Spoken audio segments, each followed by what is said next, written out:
आचार्य भगवंत इस दुर्वासना के लिए यही कहते हैं कि अनादिकाल के संस्कार जागृत होने के कारण इतनी संगति मिली, फिर भी मैं कड़वे का कड़वा रहा। आहार रोज देते हैं, है ना, रोज पूजा प्रक्षाल चल ही रहा है, लेकिन कड़वाहट मन की क्यों नहीं मिट पा रही? एक दूसरा श्रावक एक दूसरे से क्यों परेशान रहता है? दूसरे लोग कहते हैं कि हर कौम एक है, केवल एक नहीं है, तो जैन एक नहीं है। क्यों एक जैन नहीं है? जैन एक क्यों नहीं हो सकते? अगर एक बार अपने बोध को जैन जगा लें तो क्या हो सकता है? अपना धर्म बदनाम नहीं हो रहा। भगवान महावीर का धर्म बदनाम हो रहा है। जिन शासन जयवंत रहे, हम ये नारे लगाते हैं। जिन शासन को जयवंत करने के लिए जितने भी उपशासन हैं उनको जगना होगा। केवल अपने अपने शासन बना करके हम उसको जयवंत करना चाहें, वो 3 काल नहीं हो सकता।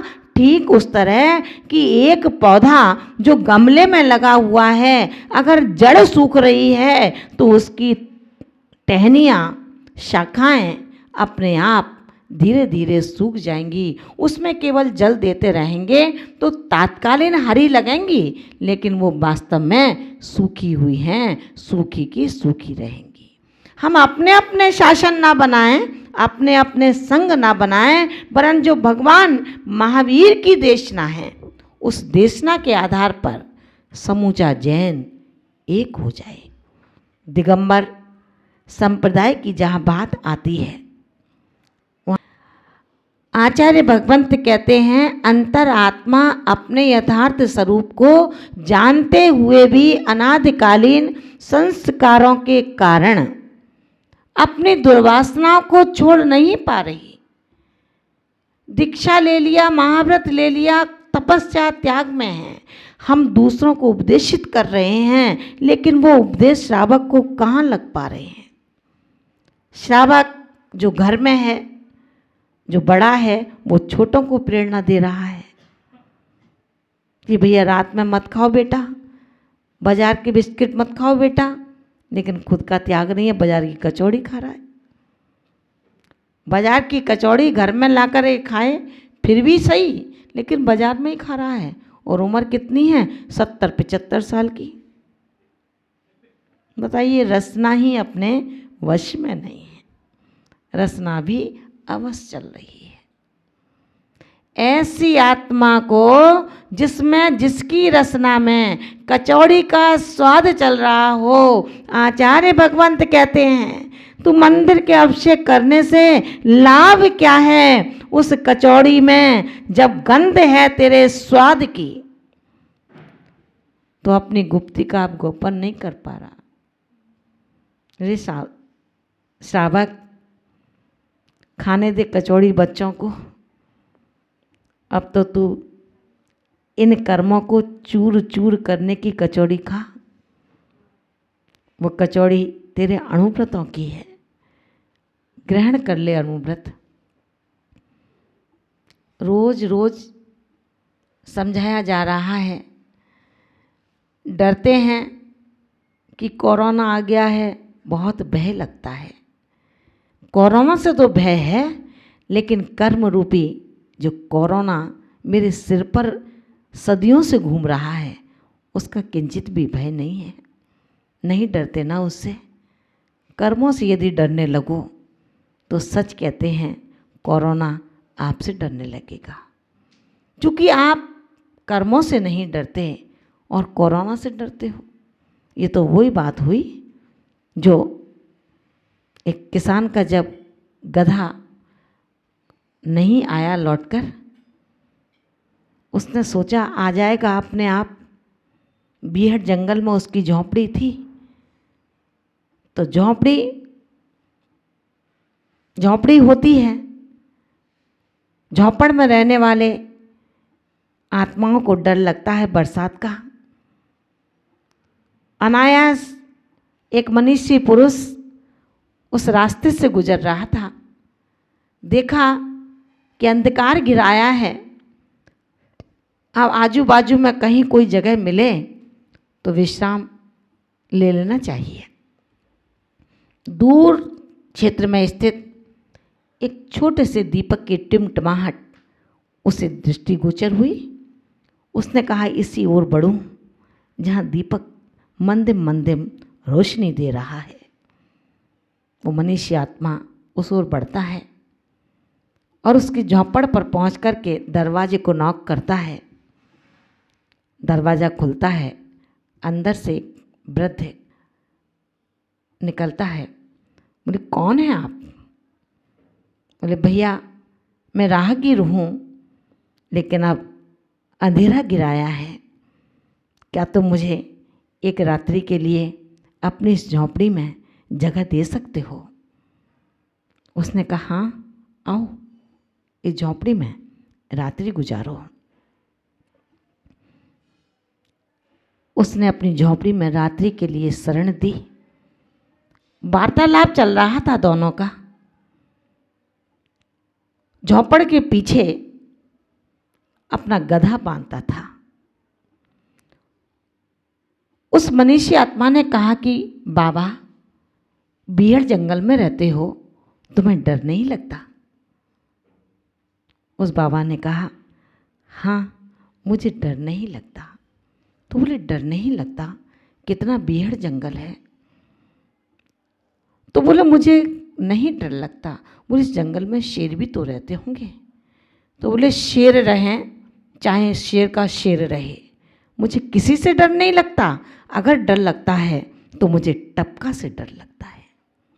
किससे? टपका से। बोले टपका से डर लगता है? टपका इतना डरावना होता है क्या? बोले हाँ टपका बहुत डरावना होता है। तो बातों बातों में जो पीछे गधा था वो सब सुन रहा था। गधा तो उसका आ नहीं पाया, लेकिन उस रास्ते से एक शेर निकल रहा था। शेर ने जब सुना कि शेर हो या महाशेर हो, मुझे किसी से डर नहीं लगता, मुझे टपका से डर लगता है, टपका ना आ जाए, टपका ना आ जाए। शेर ने सुना और वहीं रुक गया। कि शेर सोचता है अच्छा इसका मतलब ये हुआ कि टपका कोई मुझसे ज़्यादा बलशाली है, कि शेर से नहीं महाशेर से नहीं टपका से डर लगता है। किसान था वो, झोंपड़ में रहने वाला आत्मा। राहगीर जो मनीषी आत्मा थी, जैसे ही रात्रि गुजरी सुबह अपनी राह पर चल देता है। किसान अपने खेत पर जाने के लिए नित्य प्रति की तरह नित्य प्रतिदिन जो करता था, अपने गधे का कान पकड़ा और चल दिया उस पर बैठ कर के। वो सत्यता में गधे का कान नहीं था, शेर का कान था। शेर का कान पकड़ के ले आया और शेर पर बैठ गया। चलने लगता है, चलने लगता है। जैसे ही उषा का भोर होता है, पदार्थ गोचर होने लगते हैं। उस किसान ने देखा शेर, और शेर ने सोचा कि हो ना हो यही टपका है। चुपचाप शेर चलने लगता है। किसान ने देखा ये शेर, उसकी रूह कांप जाती है। अब क्या होगा? शेर के ऊपर बैठा हूं, टपका, और शेर सोचता है कि चुपचाप चलो यही टपका है। दोनों भयभीत हो गए। मान भावो, उसने कहा मुझे टपका से बहुत डर लगता है। शेर ने सुन लिया तो शेर उसको टपका मान रहा है। सत्यार्थता ये थी कि वो झोंपड़ में रहता था। झोंपड़ के अंदर यदि टपक जाए, क्या? बरसात। बरसात हो जाए तो झोंपड़ टपकने लगती थी, तो वो टपका से डरता था, जल के टपका से उसे डर लगता था। ऐसी ही स्थिति हम संसारी आत्माओं की बनी हुई है। हमने आत्मा देखा नहीं, जाना नहीं, सुना नहीं, लेकिन मेरी आत्मा ऐसी है, मेरी आत्मा, इसका रटन लगाते हैं और रटन लगा करके अब सोचते हैं कि बस ये ही आत्मा है। महान भावों, ध्यान रखना, अपने भ्रमात्मक दृष्टि को परिवर्तित करने के लिए हमें सत्यार्थ की ओर बढ़ना पड़ेगा। शांति का वातावरण लाने के लिए मौन नहीं रहना पड़ता। मौन रहे तो शांति हो जाएगी। मौन से शांति नहीं होती है, वरन उस अशांति के पाथेय को दूर किया जाता है। शेर को डंडा मारा और श्वान को भी डंडा मारा। श्वान ने डंडे को पकड़ा और शेर ने मारने वाले को पकड़ा। डंडे को पकड़ने से क्या फर्क पड़ेगा? एक डंडे की तुम पकड़ लेगा तो दूसरा डंडा उठा लेगा मारने वाला। और शेर कभी डंडा नहीं पकड़ता, शेर डंडे वाले को पकड़ता है। शांति का गेह चाहिए तो अशांति का निर्माता है कौन? उस आत्मा को पकड़ो, उस परिणाम को पकड़ो, उस सिद्धांत को पकड़ो, उन दृश्यों को, पदार्थों को पकड़ो जहाँ से हमारी अशांति का जन्म होता है। अशांति बाहर है लेकिन शांति भीतर है। मैं शांति की खोज बाहर करता हूँ और अशांति का अनुभव अंदर करता हूँ। उस बूढ़ी माँ की तरह जो कपड़ा सीती सीती जो सुई खो गई, तो जो सड़क की लाइट थी उसमें ढूंढ रही थी। कुछ मनचले बच्चों ने कहा, अम्मा क्या खोजती हो? बोले, बेटा मेरी सुई कहीं गिर गई है, उसको ढूंढती हूँ। तो बच्चों ने पूछा, कहाँ पर गिरी है? बोले, कमरे के अंदर। तो बोले, यहाँ कैसे मिलेगी? बोले, रोशनी तो यहीं पर है ना। हे भव्यात्मन, जहाँ तेरे पुण्य का प्रकाश उद्योतित हो रहा हो वहाँ तू सुख खोजता है, और जहाँ अंधकार हो वहाँ तू दुख खोजता है। आचार्य भगवंत कहते हैं कि जहाँ पर तेरे सम्मान का प्रकाश उद्योतन हो रहा है वहीं पर दुख का अंधकार भी है। अब तेरी बुद्धि इसमें चलती है कि जब तक प्रकाश है, सम्मान का उद्योतन है, तब तक अपमान की जितनी विधाएं हैं जिससे दुख ना मिले, अपमान ना हो, कष्ट ना हो, पीड़ा न का अनुभव ना हो, ऐसा पुरुषार्थ उस प्रकाश के उद्योतन में ही कर ले। अगर नहीं कर पाया तो मौका चूक जाएगा। मौका चूकने के बाद फिर तुझे कुछ भी मिलने वाला नहीं है। इसलिए हम अपने परिणामों को, हम अपने भावों को उसी तरह रखें जिस तरह एक दाय रखती है, बच्चे का पालन करती है, लेकिन बच्चा मेरा नहीं है। ये भावनाओं को रखें। शरीर का पोषण करना है, कब तक? जब तक मुझे अपने लक्ष्य की प्राप्ति नहीं हो रही। और जब लक्ष्य की प्राप्ति जिस शरीर के माध्यम से मुझे ऐसा प्रतीत होता है अब नहीं हो पाएगी, तो आचार्य समंत भद्र स्वामी ने 6वें अधिकार की प्रथम कारिका में स्पष्ट लिख दिया, उपसर्गे दुर्वेक्षे जरसि रुजायाम च नित प्रतीकार है धर्माय तनु विमोचन। माहुर संलेखना। आचार्य भगवंत कहते हैं, आत्मघात की कभी मत सोचना।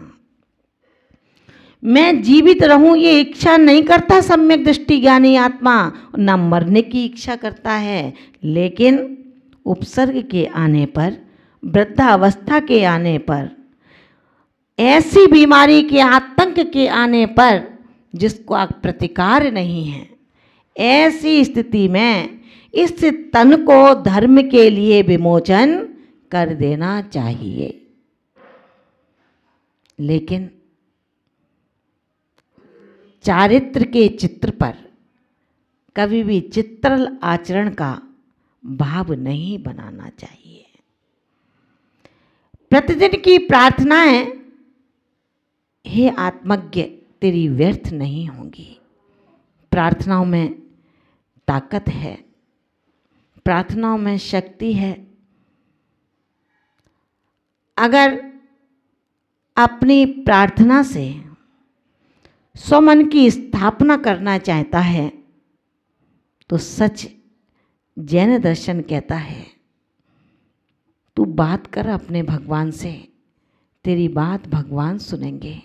लेकिन ध्यान रखना, जैसे पाप के लिए स्थान ढूंढता है, ऐसा एकांत स्थान जहाँ कोई दूसरा न देख ले, के लिए ऐसा स्थान ढूंढ, एकांत ढूंढ जिसमें कोई दूसरा पापी आकर के उस एकांत को अनेकांत में ना ला दे, तेरा एकांत भंग ना कर दे।